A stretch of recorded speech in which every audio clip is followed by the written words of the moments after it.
In section number 2, I talk about the key to leadership, which is priorities. And I want to start this lesson off by just basically saying that we hear a lot about time management. And whenever I hear about time management, it just kind of amuses me because there's no such thing as time management. I know it's people say, well, I'm taking a time management course, and I'm just saying, that'll be interesting. Tell me how you manage something that's already set.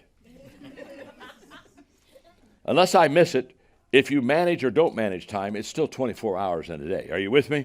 You don't need to watch it. You don't need to manage it. In fact, it goes by itself. There's nothing about time management that will work for you. You see, it's not time management that we need to work on. It's priority management. It's not the time that we have that's the problem. It's what we do with the time. And this is all about chapter 2 in developing the leader within you, how to prioritize your life. You see, it was in 1971, and I was working on a business degree, and I was in a marketing management class, and I was taught for the first time the Pareto principle. I can still remember as I was being taught this incredible principle, and I'm writing it down and trying to grasp it from the professor that day. I can still remember saying to myself, if I can grasp this well and practice it well, this will change my life. I knew back then that what I was learning in that classroom that day had life-changing potential for me. And I have become a student and a practicer of Pareto all of these years. Because that day, while I'm writing these notes down, I realized two things. First thing I realized was that I was doing too many things in my life. And the second thing I realized was I was not only doing too many things in my life, I was doing the wrong things. That's a recipe for disaster. Doing too many wrong things. That never turns out right. So we want to study Pareto today, and we want to look at it, and we want to basically find out how does Pareto really work in our life. And so what I've got for you here is I've got a very simple little diagram, and I'm going to walk you through how priorities and return really work in your life and how they work in my life. But let me make sure you get the Pareto principle down right now. Pareto says the top 20% of your priorities will give you an 80% return if you spend 80% of your time on the top 20% of your priorities. It's a very, very simple one. But it's a life-changing principle. And I want to make sure that you get it because I've watched 2080 work all of his life. And so what happens is this. You prioritize your life correctly, the top 20% of your things. In other words, you have 10 things to do. If you have 10 things to do, here we go. The top 2 things will give you an 80% return. So here's a person doing 2 things, getting an 80% return. Here's a person doing 8 things and getting a 20% return. That's where the expression, it's not how hard you work, it's how smart you work, comes from. That's why you have to evaluate or stalemate. Because what happens is every one of us have got to make sure that we got our priorities right and that we're only doing the top 20%. Pareto basically says, if you've got 10 things to do, you should be doing 10 things. Oh, that's powerful. He says you should just be doing basically 2 things. Spend 80% of your time on doing 2 things. Don't, because that's where the return is going to be. In fact, I love this. I brought this card with me, and I thought I'd read it to you because I told you I've studied the 2080 principle all of my life, and because I've just got it down. And so just see if you don't connect with this. For example, 20% of the roads have 80% of the traffic jams.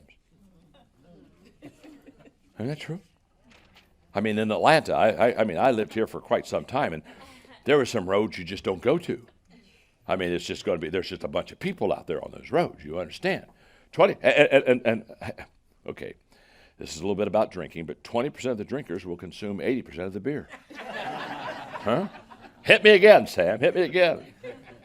And 20% of the students will participate in 80% of the classroom discussion. And okay, well, I'll just hit this one and move on very quickly, ladies. 20% of your clothes are going to be worn 80% of the time. Mm-hmm. So if you want me to come and help you clean out your closet, it's a spiritual gift in my life, trust me. And in business, 20% of the customers will bring in 80% of the profits. And 20% of the employees will generate 80% of the problems.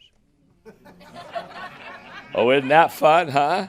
If you got 20 people working for you, you got about 4 of them they're work, aren't they? Huh? They're working for you, but you got to work on them all the time. 20% of the salespeople will generate 80% of the sales. 20% of the information produces 80% of the decisions. You don't need everything. You just about 80% of your decisions could be made on 20%. Boy, this is true. 20% of your people will take 80% of your time. Mm-hmm. And guess what? Almost always, they're the wrong 20%. Almost always. Let me put it this way. If they're coming to you, they're the wrong 20%. Almost always. And 20%, now this is not always true. I got to put a disclaimer on this one. I shouldn't even tell you this one. 20% of the book contains 80% of the content.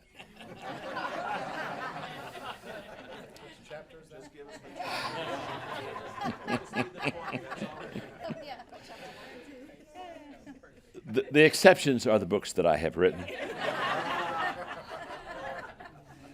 Oh, I love it. And 20% of your results come from 80% of your time. And isn't this true? 20% of the people will eat 80% of the food. Huh? Go to a picnic and hello, they're gone. 20% of them take care of it. Now that's a lot of fun. But let me tell you something. This 80%, it just totally works in your life and my life. So when you look at this and you say, okay, if I do these two things, I'm going to get this kind of return. If I just spend 80% of my time right here doing these two things, if I can just do this, I'm going to get 80% return. So let me tell you, there are 3 questions that help you determine your top 20% priorities. Okay, so what gets in my top 20% of my priorities, and they all begin with the letter R. The first one is requirement. What is required of me? Very simply, I've got to ask myself, what do I have to do that no one else can do except me? That's the magic question. I've asked that question. My goodness, it's life-changing. When I went to San Diego, I was following the founding pastor. And I was in front of the search committee, and the founding pastor was a typical founding pastor. He did everything. He owned it all. He loved it all. He believed it all. He formed it all. He brought it all into existence. So he just did everything. And I knew I was going to have a trouble because they're going to expect me to do everything. And I knew that I could never build the congregation if I did everything. And so I remember sitting down with them and asking them, what do I have to do as the pastor of this congregation that no one else can do except me? And we went into a 2-hour discussion. It threw them into a spin. Because they started telling me all these stuff that I had to do. I said, now, do I have to do that personally? Could I train somebody to do that? Can I develop somebody around me to do that? Could I not pass that off? Oh, well, yeah. And when we got done 2 hours, there were basically only about 4 things I had to do. Isn't that beautiful? All my life I've worked hard at getting myself out of stuff. I have. It's a gift. It really is. It's a gift. Because I always go back to the very simple question. What do I have to do that no one else can do? And they said, basically, you got to be the primary communicator. If you're going to be the lead pastor, what they're really saying is we expect you to, most Sundays, speak. Now, I'll be honest with you. I found that a little confining, but I said yes to that one. And they said, you got to cast vision. I mean, who's going to cast the vision if you can't cast the vision? And you're going to have to be a person of integrity, obviously, if you're going to have that position. And you got to accept final responsibility for the congregation. And I checked off on four, and I said, that's it. That's all I have to do. And what I did is I designed the entire congregation to do everything else. You are literally watching a master at always finding someone else to do something that I can do. And the excuse that most people make is, well, they don't do it as well as me. First of all, who called you Messiah? And when you get over that problem, let me tell you something. They will only do it as well as you if you train them and develop them and give them time. But I learned a long time ago, if they can only do it 80% of what I can do, it's still better to pass it off and train them and move into areas where I can. So, requirement. The second R is return. What gives me my greatest return? In other words, when I do this, it just really is profitable, okay? What's my return? And your return is always going to be in three areas. Giftedness. What are you gifted in? Experience. What have you done well and you're proven successful in? And growth.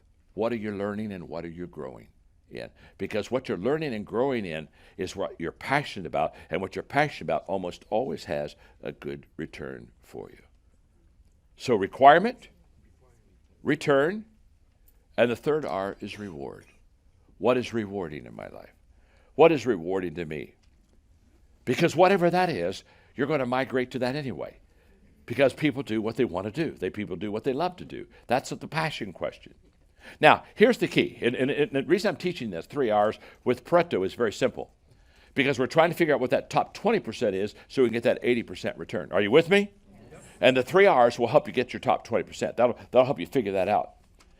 You know you're there when you line up the 3 R's. It's kind of like lining up the stars, okay? When you can line up the 3 R's, when you can say what's required of me is also what gives me my greatest return, which is also what gives me my greatest reward.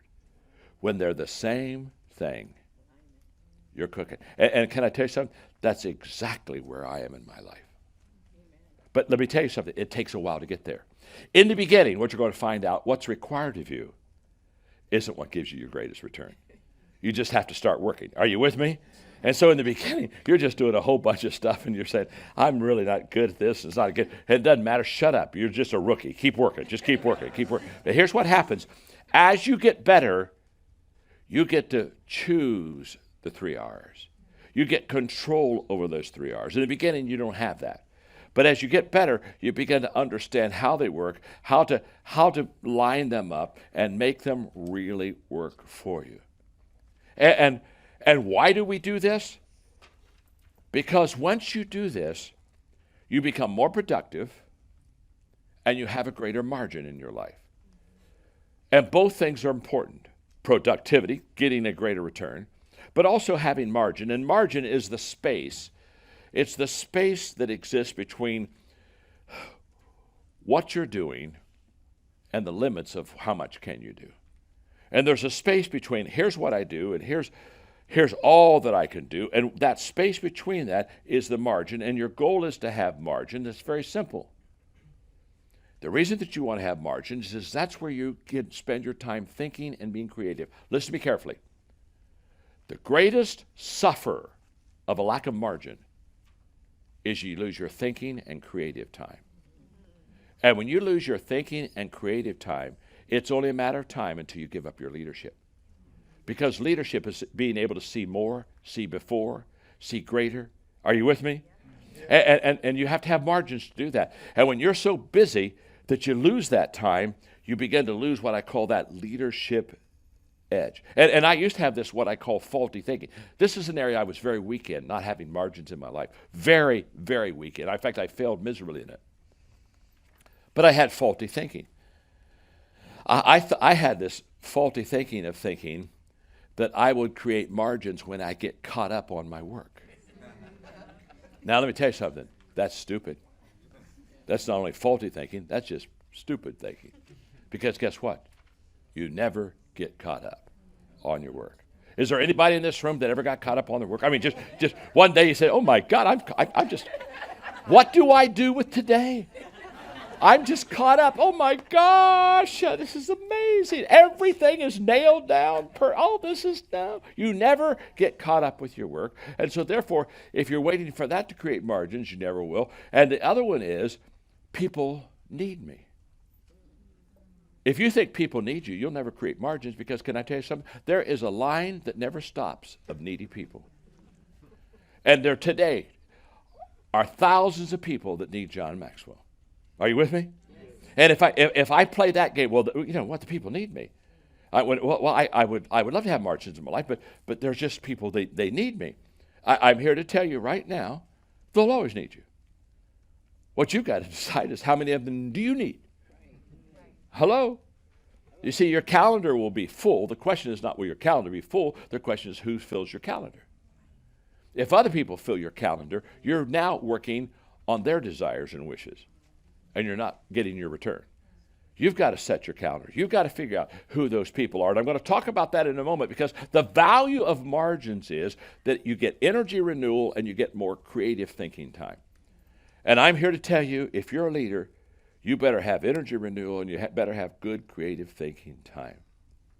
So how do you create those margins? You practice the Pareto principle on priorities. We've talked about that, but now I'm going to bring you to another one for a moment. We're going to talk for just a second about people, because the 20-80 principle not only works with priorities, the 20-80 principle works so powerfully with people. In other words, if you have 10 people in your organization, you've got 2 of them that are giving you about 80% of the return. And you got about 8 of them that are giving you about 20% of the return. Isn't that true? All people are not created equally. And the dumbest thing that we can do as leaders is give all people equal time. In fact, here's the problem. The people at the top that are productive, the people at the top that are producing for you, can I tell you something? They don't want much of your time. You know why they don't want much of the time? They're out producing. They're getting something done. And when they call you and say, oh God, I just got a question, this is going to take a minute, boom, they're gone. You get to the bottom 20%. Their whole aim in life is to suck you dry. If you're still living after the conversation, they're not happy. They wanted to kill you. They wanted you to drop over dead. You know what I mean? They wanted to be your last rites person. But what do? We look at the top 20% and say, well, they're doing good on their own. They don't need me. And that's the fatal mistake of a leader. The top 20% don't need you. You're not spending time with them because they need you and you need them. You're spending time with them because that's where the return is. The return is in the top 20%. It's not in the bottom 80%. So you got to give 80% of your time to the top 2 people out of 10 in your organization. 80% of your time. So what you need to do is you got to look at your time and you got to ask yourself, how much time am I really spending with those people? So what you've got to do is this is simple. Let me give you 2 or 3 real quick thoughts. You've got to determine who are my top 20% of the people. Okay? You got to figure that out. I mean, you got to put the names down. Who are the names? I've got 10 people, or what? You know, most of you got a lot more than that. But who are my top 20? You got to determine who they are. Once you determine who they are, you got to say, now I've got to give them 80% of my time. Now, it's not the time that makes it valuable to them. It's what you do with that time. So you sit down with your top 20%, and your conversation with these people is very simple. It's what can we do together that will even make you more productive than you are right now. And what you do is you determine what that list is, because there's a list. It may be 3 things, it may be 5 things. I don't know how many things, but there's a list. Whatever that list is, that's what you do with that top 20% of the time. You're over there working with them. You're spending that time there. You're hanging in there with them, and you're making sure that you're getting out of them exactly what you want. Does that make sense to you? This is huge, folks. So it's not like I know who my top 20% is, so boy, we go out to dinner every week. Go to dinner by yourself. What do you do at dinner? What's the conversation that is making them and you better? So what you got to do is figure out what the top 20% need from you and you need from them to continually get better. Whatever that is, you stay right there all the time. Mark Cole is my CEO. Obviously, he's not my top 20%. He's my top 1%. And when we get together, we spent 3 hours together last night. When we get together, he has his list. And his list, he goes through his list and he says, okay, so some of these things, John, I just want to let you know what's happening. So it's information list. Some of those are, let's discuss this together. What do you think about this? Some of this list is, here's some decisions I made. Just want you again to know what they are. But we spend all of our time on that discussion list because the things that Mark says, if you can just think this through with me, if you can talk this through with me, we'll get better. And that's what we spend. So when we're together, he determines the list. Now, you see how empowering that is? Now, why should he determine the list? Because he's the closest to the work, not me. So the person closest to the people ought to be setting the agenda. And so therefore, he sets the agenda, and I serve him. Now, what I want you to know about this top 20% and what do you do with that time with them, here's what I want you to know. Almost all the time with the top 20%, you're serving them. You're serving them. And so it's kind of like, Mark, what can I do to make you better? What do you need from me, Mark? What do you need from me? He says, here's what I need from you. This is what you got. Why? Because it's helping him produce. It's keeping him moving forward. Anything that I can remove distractions from him. My goal is to remove distractions and things that would pull him down, and my goal is to give him things that will lift him up so they can produce. Does that make sense to you? Yeah. So Pareto, this is a phenomenal teaching in chapter 2 of Developing the Leader Within You. And I just want to say to you this, that this is the most life-changing principle I've ever applied to my life. Nothing has allowed me to produce what I've been able to produce like Pareto. And I learned it in business college. And so for 50 years, basically, I've been perfecting Pareto. And what I understand about it is this. The better you get at this, the more you'll compound the success in your life. This is the gateway to compounding everything you want in your life. So you got to grab it, you got to study it, you got to figure out who those top 20% of people are, you got to figure out what those top 20% of the priorities are. And it's very simple. Here's how I started, and I'm going back to closing this chapter out with here's how I started. When I heard that in my business class, and I said, okay, I got to get Pareto under my belt. The first question I asked myself when I did anything is, do I need to do this? I just said, now, do I need to be doing this? And what I found very quickly is a lot of stuff I didn't need to be doing. In fact, I found out not only I didn't need to be doing, a lot of stuff I was doing, nobody needed to be doing.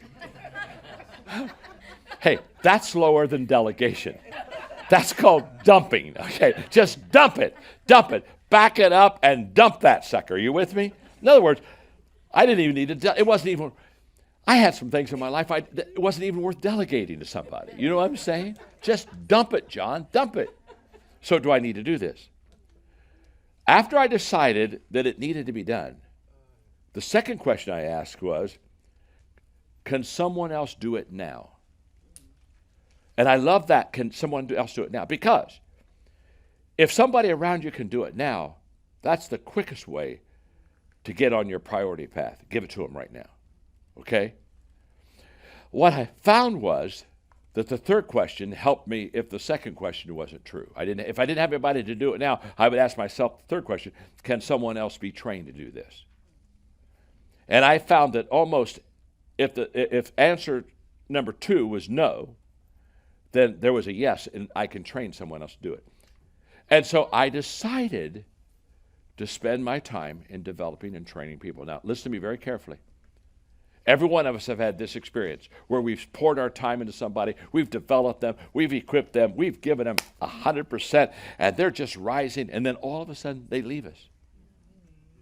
They go to another organization. And we just go, oh, crap.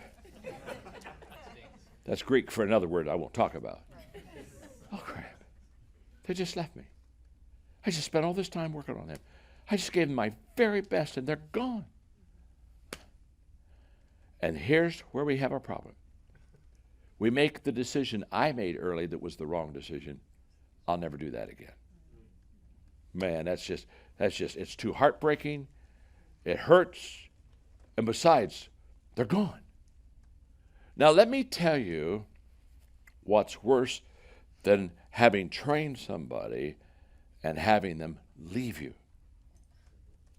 That's not training them and having them stay. Come on, talk to me. Huh?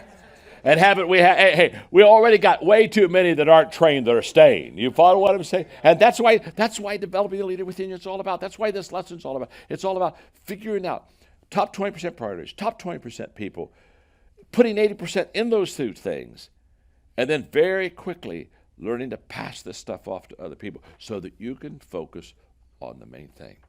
That's what chapter 2 is all about.